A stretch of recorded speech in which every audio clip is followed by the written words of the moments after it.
Dante's Boxing Nation, what's going on, guys? You know, the truth is often in the comment section, especially when you hear what Manny Pacquiao fans have to say in regards to the Bradley versus Pacquiao rematch. Allow me to elaborate. Now, what I've noticed is out of the 2 or 3 Bradley versus Pacquiao rematch videos that I've done, I notice you get a message that is very similar that I see over and over from the Pacquiao fans. And I know a lot of you guys have seen this quite often. You could break down a video for 20, 30 minutes. It doesn't really matter. You'll get this one response by the Pacquiao fans. And that response will be, Pacquiao won the first fight. I don't care what you say. Pacquiao, he won the first fight. End quote. I've seen this message so many times, it doesn't even make sense.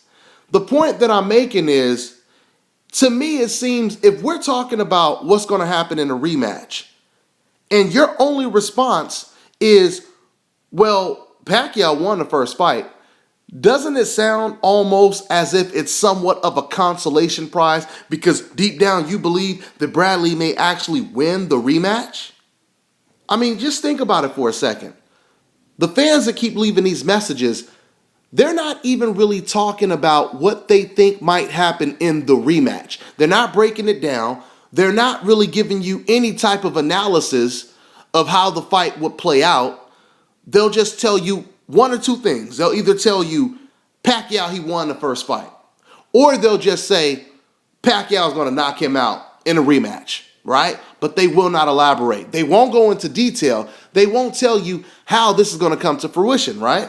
I mean, just imagine if I did videos where I started the video off, Dante's Boxing Nation, what's going on? So-and-so is going to get his ass knocked out. That's it, guys. I'm on to the next one. Can you imagine if I did videos like that? What would you guys say about me? You would say, this person does not know anything about boxing. He's a casual fan, etc., right? That's what you would say about me. This is what these type of fans are saying about their favorite fighter. They can't explain why things are going to be the way they're going to be. They can only tell you what they are hoping to see. So when you hear people constantly just bringing up the first fight, and we're already on to the next. We're not even talking about the first fight anymore. All we know is that the first fight, because of the world that we live in, the first fight was considered controversial. Okay? Now it's time to talk about what's going to happen in the rematch, which is what brings me to this edition of HBO's face-off between Bradley and Pacquiao, and of course, the guy who's always trying to steal the show, bias-ass Max Kellerman. I swear, man, sometimes it seems like Max Kellerman is trying to interview his damn self, right? He wants to tell you more what's on his mind than the guys that he's actually interviewing. I mean, I swear to God, I thought the first minute or so of that face-off was a face-off between Max Kellerman and Tim Bradley.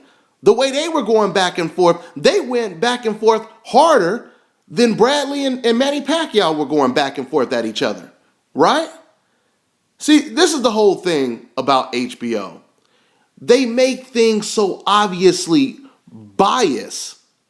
And the more I watch them, the more it seems like they're getting so comfortable, they're not even trying to hide it anymore. They're just throwing it out in your face. I mean, I wouldn't be surprised if they come out just blatantly saying some really extreme shit one day. I mean, I don't know, Jim Lampley has almost crossed that line already. But back to the point at hand. So Max Kellerman, he starts off this face-off by, of course, playing a replay of him, of course, trying to steal the show, interviewing Tim Bradley, telling Tim Bradley what he thought, what his assessment of the fight was, before he even asked the question to Tim Bradley, which would obviously alter the way a person answers a question, right? I've explained this before. When you are a journalist on this level and you're interviewing a fighter after the fight, you don't give him your assessment, your opinions on what you thought took place. Go ahead and answer all of the questions that you're about to ask someone and then ask them the question, because then their answer is not going to be a natural answer. Their answer is going to be altered from you basically giving your opinion before you even ask the question. If you guys follow me, right? You don't do that. And then after you say, we thought that, Tim, we thought that Manny Pacquiao won the fight easy. We thought that your face expression alone indicated that you knew you lost the fight. What do you think about that? That is not the way a journalist asks questions, like I said, especially after a big ass championship fight. You want to, and Larry Merchant, as biased as Larry Merchant is and was when he was with HBO, there was a couple of times, obviously, where Larry Merchant, he showed great professionalism. One case in particular that I remember is when Pernell Whitaker fought against Oscar De La Hoya, right? Now, when Larry Merchant was interviewing Pernell Whitaker after the fight, remember the De La Hoya, they gave the fight to De La Hoya. A lot of people had thought Pernell Whitaker won the fight. But as Larry was interviewing Whitaker, Pernell Whitaker kept asking Larry, who do you think won the fight? Who do you think won the fight, Larry? And Larry, he would ignore it. He wouldn't answer that question, right? He kept asking him other questions about the fight. And right after the interview was over, then Larry Merchant, he turned to the camera and he said, by the way, I thought Pernell Whitaker won the fight.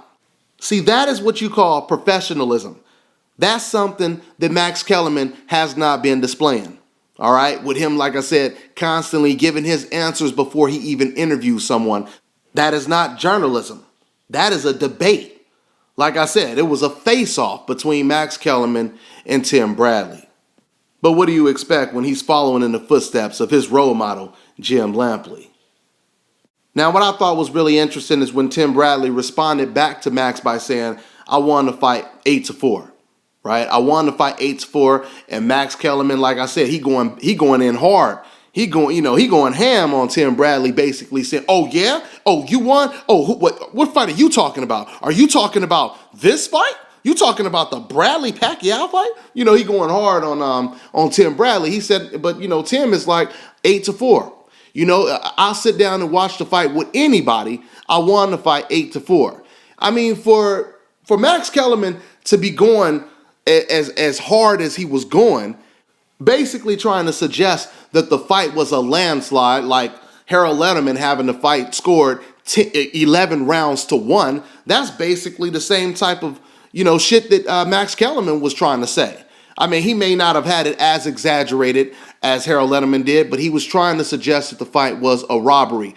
And Tim Bradley to that said, I'll watch the fight with anyone. I would have really pressed that issue if I was Tim Bradley. I mean, if I was Tim, I would have said, hey, man, if you could come out and play this replay, for everyone to see, why don't we play some of the rounds? Why don't we sit down and watch the rounds? Because I can guarantee you guys, if you watch the first 4 rounds and you watch the last 3 rounds, it could easily be argued that Tim Bradley, he won those rounds.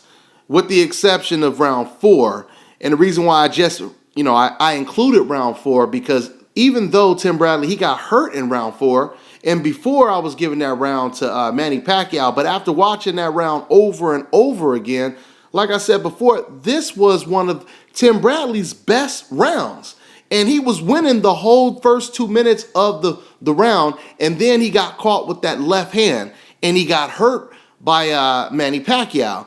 But after Tim Bradley got hurt, Manny Pacquiao, he went on a 30-punch combination assault where not one single power punch landed. Then in the last 30 seconds of the round, Tim Bradley, he catches Manny Pacquiao with like 2 or 3 clean left hooks. Or it could have been a right hook, one of those hooks.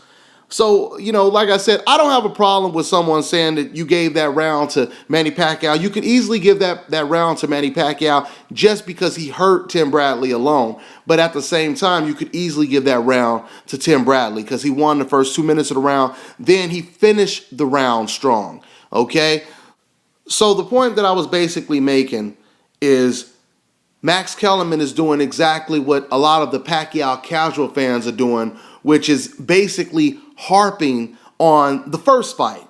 Basically saying, not even really talking so much about the rematch and just starting off the interview by saying that I think that Tim Bradley, got a gift decision.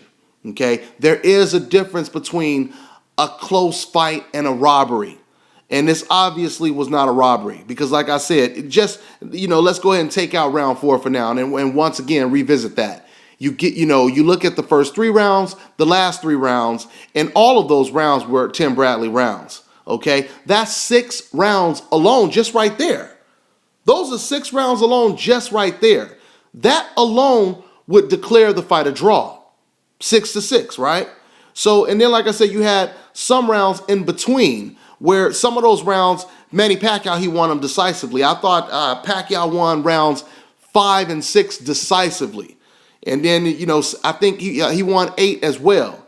But rounds 7 and 9, those rounds were swing rounds because especially I think it was round 9 where Pacquiao, I might be confusing 9 and 7, but I know one of those rounds, Pacquiao, he started the round off very strong. He caught Bradley with some good shots. But then in the second half, Bradley came on strong and he caught Manny Pacquiao with some good shots. So those are swing rounds. Another thing I noticed in this face-off is whenever Max was talking to Tim Bradley, it sounded as if he was debating with Tim Bradley. It was more of a disagreement, an argument, per se.